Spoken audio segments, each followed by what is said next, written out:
जब आप बुनियादी साक्षरता और संख्या ज्ञान कौशलों के लिए अंतर्निहित आकलन सहित एक एकीकृत शिक्षण विधि की योजना बनाते हैं, तो आपको कुछ बिंदुओं पर विचार करने की आवश्यकता होती है। मेरे साथ इस समय प्रोफेसर संध्या संघई और स्कूल लीडर डॉक्टर सरला वर्मा मौजूद हैं। तो आइए सबसे पहले हम डॉक्टर सरला से आकलन के नियोजन से संबंधित बात करते हैं। डॉक्टर सरला।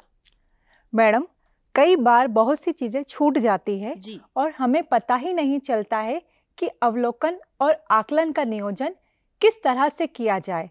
इसलिए कृपया करके आप हमें क्रमवार बताने की कोशिश करें कि शैक्षणिक रीतियों में आकलन किस प्रकार किया जा सकता है।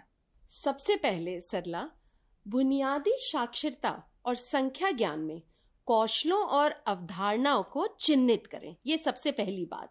दूसरा, आपको एफएलएन के लिए गतिविधियों का नियोजन करना है। याद रखें, आपको अपनी कक्षा से संबंधित दक्षताओं या सीखने के प्रतिफलों, जिसको हम लर्निंग आउटकम्स भी कहते हैं, उसकी जांच करने की भी आवश्यकता होती है। तो और कोई प्रश्न आपके दिमाग में सरला? मैडम, हमारे लिए ये बड़ा उपयोगी साबित होगा यदि आप हमें ये विस्तार से बता पाए कि एफएलएन की गतिविधियों में सीखने के प्रतिफलों को किस तरह से शामिल किया जा सकता है। बिल्कुल सही प्रश्न पूछा सरला आपने, लेकिन मैं चाहूंगी कि पहले संध्या इस प्रश्न का उत्तर दे। Thank you Romila. ये प्रश्न वास्तव में बहुत अच्छा है। जैसा कि आप सभी जानते हैं, सीखने के प्रतिफल कक्षावार और विषयवार निर्धारित किए जाते हैं। एफएलएन के लिए मुख्य रूप से 3 विकासात्मक लक्ष्य हैं और इन तीनों विकासात्मक लक्ष्यों के अंतर्गत लर्निंग आउटकम्स या सीखने के प्रतिफल दिए गए हैं। अब ये जिम्मेदारी सरला जैसे स्कूल लीडर्स की और इनके साथ काम कर रहे शिक्षकों की होती है कि वो अपने क्लासरूम में चलने वाली गतिविधियों को इस प्रकार से सुनियोजित करें कि बच्चे उनको करते करते सीखने के प्रतिफल की ओर अग्रसर हों और उनके द्वारा जो दक्षताएं प्राप्त की जाएं वो अपेक्षित दक्षताओं में से हों। बिल्कुल, बहुत ही अच्छा उदाहरण दिया। सो बहुत बहुत धन्यवाद आपको संध्या जी। एक और उदाहरण मैं देना चाहूंगी।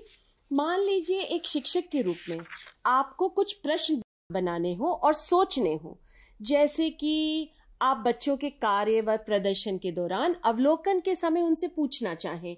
उदाहरण के लिए हम अक्सर बच्चों से पूछते हैं, तुम क्या कर रहे हो? अगर ये ऐसा होगा तो कैसा होगा? और आप ये भी कह सकते हैं, जैसे कहानी पढ़ते समय, अच्छा बच्चे तुम्हें क्या लगता है कि आगे कहानी में क्या होगा? तो उनसे इस तरह के प्रश्न पूछें। एक और उदाहरण मैं देना चाहूंगी, जैसे कि यदि एक बच्चा पढ़ने का नाटक कर रहा हो या अभिनयकरण करता है, जिसे हम आम भाषा में या कॉमनली प्रिटेंड रीडिंग भी कहते हैं, और अपनी उंगलियों को प्रिंट या मुद्रण के नीचे रख कर चलाता है, तो ये गतिविधि आपको ये जानने में और आकलन में सहायता करती है कि बच्चे में मुद्रण यानी कि प्रिंट जागरूकता है। इसी तरह एक अन्य उदाहरण, अगर बच्चा ब्लॉक से खेलता हुआ या ब्लॉक बिल्डिंग बनाते समय या पहेलियों को लगाते समय, बच्चा कई बार हम अक्सर देखते हैं कि बच्चे बड़े ब्लॉक को नीचे रखता है और सबसे छोटे ब्लॉक को सबसे ऊपर रखता है, तो हम ये पाते हैं कि बच्चा ये समझ रहा है कि बड़ा और छोटा क्या होता है और उसका इस्तेमाल कैसे करना है। इसी तरह वो कई बार ब्लॉक बिल्डिंग करते समय और पजल्स को सॉल्व करते समय गणित की शब्दावली का इस्तेमाल करता है, यानी कि जिसको हम कहते हैं मैथमेटिकल वोकैबुलरी। इस वोकैबुलरी को हम ये भी कहते हैं कि बच्चा कहता है ये सबसे बड़ा है, ये सबसे छोटा है, तो इससे आपको आकलन करने में बहुत सरलता हो जाती है। तो संध्या, आप बताइए कि हमें अभिभावकों के लिए क्या प्रयत्न करने चाहिए? रोमिला और सरला, देखिए, हम एफएलएन की जब बात करते हैं तो छोटे बच्चों की बात करते हैं, और जब हम छोटे बच्चों की बात करते हैं तो अभिभावकों की भूमिका बहुत महत्वपूर्ण हो जाती है। लेकिन इसके साथ साथ में शिक्षकों की भूमिका भी उतनी ही महत्वपूर्ण है, क्योंकि शिक्षक को चाहिए वो अभिभावकों को या परिवार के सदस्यों को ये बताएं कि वो कक्षा में क्या गतिविधि कर रहे हैं और उन गतिविधियों का क्या उद्देश्य है। साथ के साथ वो उनको यह भी समझाएं कि उन गतिविधियों का फर्दर अभ्यास जो है वो घर पर किस प्रकार की गतिविधियों को करके किया जा सकता है। ऐसा करने से बच्चों की जो सीखने का कौशल है वो और अधिक निखरेगा और उसमें और अधिक विकास होगा। जी बिल्कुल ठीक कहा संध्या आपने। गतिविधियों और आकलन का पूर्व नियोजन सभी बच्चों के लिए बहुत महत्वपूर्ण है, क्योंकि आपको बच्चों की आवश्यकताओं, रुचियों और योग्यताओं को ध्यान में रखना होता है और उसी के अनुसार आप प्रत्येक सप्ताह की विस्तृत योजना बनाते हैं। इस साप्ताहिक योजना में सुझाई गई गतिविधियां और क्रियाकलाप में सतत आकलन का निहित होना बहुत आवश्यक है। तो सरला, आप बताएं कि आपके दिमाग में कोई प्रश्न है अभी भी आकलन से संबंधित? तो मैम, इसका मतलब क्या यह है कि FLN के अंतर्गत विशेष लक्ष्यों को प्राप्त करने के लिए हमें विशेष समय की आवश्यकता होगी? संध्या, आप इसका उत्तर देना चाहेंगे?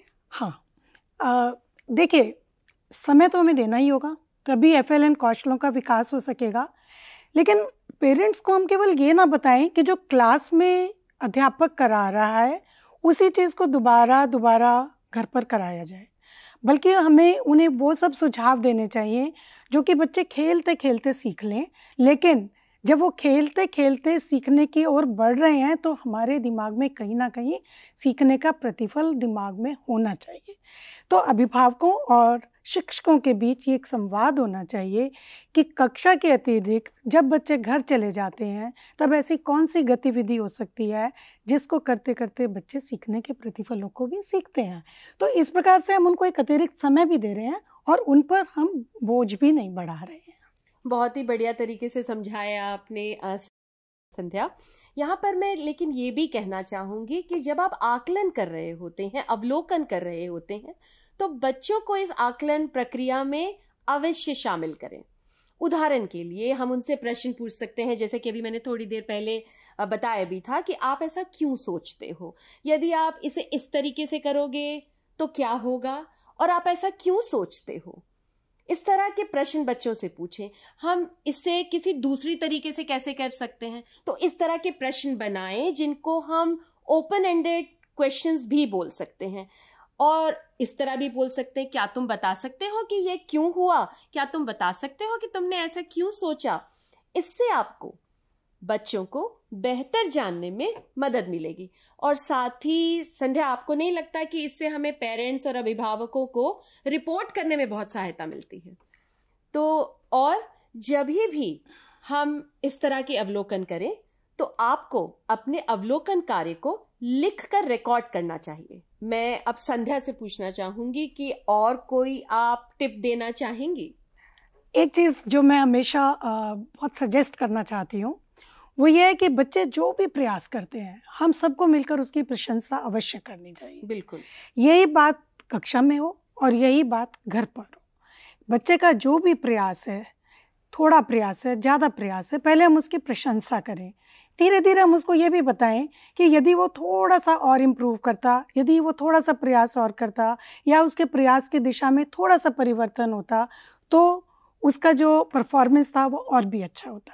तो बच्चों के प्रयास की प्रशंसा की जानी बहुत ज़रूरी है। हम बड़े लोग भी प्रशंसा पसंद करते हैं, फिर बच्चों को आगे बढ़ने के लिए तो प्रशंसा वो डिजर्व करते हैं। तो मेरा यही कहना होगा स्कूल लीडर को खास करके कि आप अपने शिक्षकों को इस चीज़ के लिए ज़रूर बताएं कि जब भी वो अभिभावकों से बात करें सबसे पहले पॉजिटिव बात करें बच्चे की, और बच्चों को भी उनकी प्रशंसा करें। बच्चे की जो प्रगति है उसको बच्चों से भी साझा करें और अभिभावक से भी साझा करें। मैं ये कहना चाहती थी। मेरे ख्याल से अब डॉक्टर सरला के काफ़ी जो डाउट्स हैं वो क्लियर हो गए होंगे। फिर भी अगर आखिरी में आप कोई एक छोटा सा प्रश्न पूछना चाहें डॉक्टर सरला। मैडम, अब मुझे आकलन से संबंधित लगभग सभी बातें अच्छी तरह से समझ में आ गई हैं, जिससे मैं कक्षा में ज़्यादा से ज़्यादा उपयोग करूँगी। ये तो बहुत ही अच्छी बात कही आपने सरला।